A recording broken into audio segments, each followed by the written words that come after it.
It was a Saturday. The homeowner was peacefully sipping his coffee when suddenly he heard the rumble of a truck idling just outside his window. He looked out to see a tow truck parked in front of his driveway. At first, he thought it must be there for one of his neighbors, but when he stepped outside, he froze. Standing proudly beside the truck was none other than the HOA president, clipboard in hand, looking as though she had just won a battle. He knew that the HOA had been eyeing his classic car, a 1978 Ford Mustang registered as an antique. They had repeatedly told him that it was an eyesore and a violation of their community standards. But it was parked in his driveway, wasn't causing any problems, and wasn't under the HOA's jurisdiction.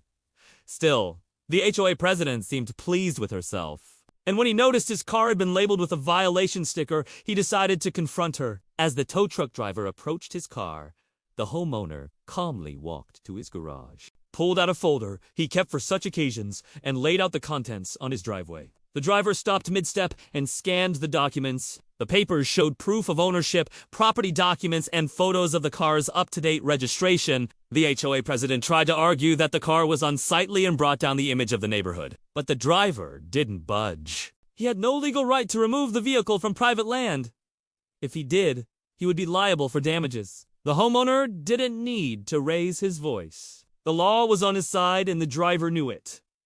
The HOA president, however, was not backing down. She insisted that the car be moved, but the driver remained firm. He even called the police to back up his claim. By the time the officers arrived, the HOA president's bravado had vanished. When they saw the documents and the clearly marked property lines, they agreed that the car was on private property and they couldn't make the homeowner move it. The HOA president, defeated, demanded to know what the driver was going to do about the violation, but he simply replied that it wasn't his problem. He had no jurisdiction over the property. With the situation resolved, the homeowner finally got to enjoy his Saturday in peace. Later that day, he received a weakly worded notice from the HOA claiming they had only been inspecting the vehicle. But everyone who saw it knew the truth. The HOA had overstepped and they had been caught. In that moment, the homeowner didn't just keep his car. He proved that sometimes the best defense against entitled authority is quiet confidence and knowing your rights.